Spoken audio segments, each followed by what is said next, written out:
VIENTIANE, Laos, the latest on the meeting in Laos of foreign ministers from the Association of Southeast Asian Nations, all times local. 12:45 p.m. Southeast Asian nations have delivered a watered-down rebuke to China for its territorial expansion in the South China Sea, in a diplomatic victory for China. After deadlocked negotiations among the 10 members of the Association of Southeast Asian Nations, the grouping issued a joint statement Monday expressing concern over China's activities, but repeating much of what it has said before. It also failed to mention a recent ruling by an international arbitration panel that said China's claims over virtually the entire South China Sea was illegal. China's claims overlap with those of the Philippines, Malaysia, Vietnam, and Brunei. Attempts to rebuke China within ASEAN were stymied by its ally Cambodia, and to some extent Laos. In its statement, the ASEAN ministers said that they remain seriously concerned over recent and ongoing developments.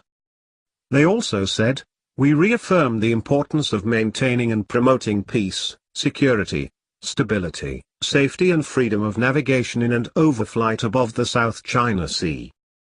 The statement is a victory for China, which has used every diplomatic muscle in its power to prevent criticism of its actions. A highly anticipated meeting between Southeast Asian foreign ministers and their Chinese counterpart has ended.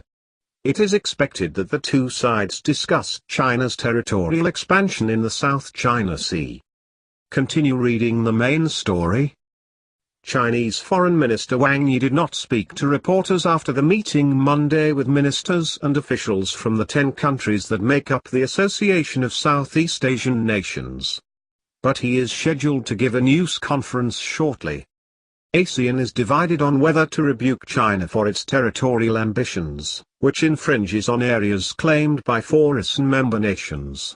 Most of them want to, but Cambodia, a key Beijing ally, and Laos do not want to be critical of China. Despite Cambodia's efforts to keep the feuds over the South China Sea off the agenda for the ASEAN meetings, Philippine Foreign Secretary Perfecto Yas Jr. praised a recent international arbitration decision on the disputes, but stopped short of calling for Chinese compliance with the landmark ruling. The decision has provided a solid legal foundation on which a rules-based approach for resolving disputes in the South China Sea can be built, Yas said he told his ASEAN counterparts, adding the ruling underscore that says China's claim over the entire South China Sea is illegal is final and binding to all parties concerned, is a clearly established fact, and that it has significant implications for the entire region, not just the coastal states bordering the South China Sea. An ASEAN statement, Yas said, backing the legal and diplomatic processes being pursued by the Philippines will not only reflect ASEAN respect for a rules-based order, but also reaffirm ASEAN's centrality and solidarity in the regional security architecture. A highly anticipated meeting between Southeast Asian foreign ministers and their Chinese counterpart Wang Yi has begun in what is expected to be tense discussions on China's territorial expansion in the South China Sea.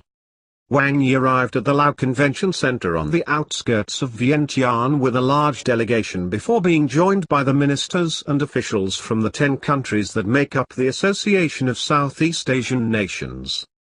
The grouping is divided on whether to rebuke China for its territorial ambitions, which infringes on areas claimed by 4 ASEAN member nations. Most of them want to, but Cambodia, a key Beijing ally, and Laos, do not want to. The massive media contingent gathered here was allowed to go into the meeting room before for photographs and video opportunity that took nearly 30 minutes before the meeting could start. Malaysia's Foreign Minister Anifah Aman has skipped key meetings of the Association of Southeast Nations this week in the Laotian capital with no explanation other than urgent matters at home. Anifah Aman was represented by his ministry's Secretary-General, Uthman Hashim, in talks Sunday and early Monday. A ministry, who did not want to be identified, said Anifah at the moment is not attending as he has urgent matters to attend to. Another Malaysian official in Vientiane said Anifah is dealing with pressing matters at home, and that Uthman will lead the Malaysian delegation.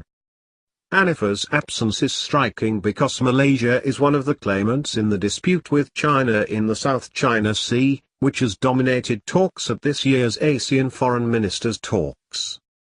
Hanifa's name was in the official list of attendees released by host Laos, and the Malaysian government issued a statement on Friday saying Hanifa will lead the Malaysian delegation in the series of meetings in Laos from Saturday to Tuesday.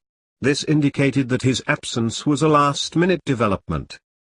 It was not clear if it had anything to do with a growing scandal at home involving Prime Minister Najib Razak and a state investment fund from which $3.5 billion was stolen, allegedly with collusion of people close to Najib. Thailand's foreign minister says he and his counterparts from 9 other Southeast Asian countries did not discuss the contentious issue of China's expansionist moves in the South China Sea at an emergency meeting they had called to resolve a deadlock on the issue.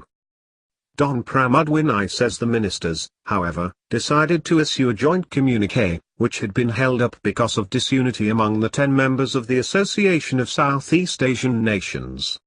Speaking to reporters Monday after the emergency meeting, Don refused to say if the communiqué will contain a reference to South China Sea and China's disputes with 4 ASEAN members. ASEAN has wanted to chastise China in its joint communiqué but has been unable to because of Cambodia, a close China ally. ASEAN can only issue statements if there is a consensus among all its members. Indonesian Foreign Minister Retno Marsudi said cryptically, "It's very positive. We are very much on track to release the communiqué." She also would not say if the communiqué would refer to the South China Sea, or the decision of an international tribunal earlier this month that said China's expansive claims in the region are illegal. Malaysia's foreign minister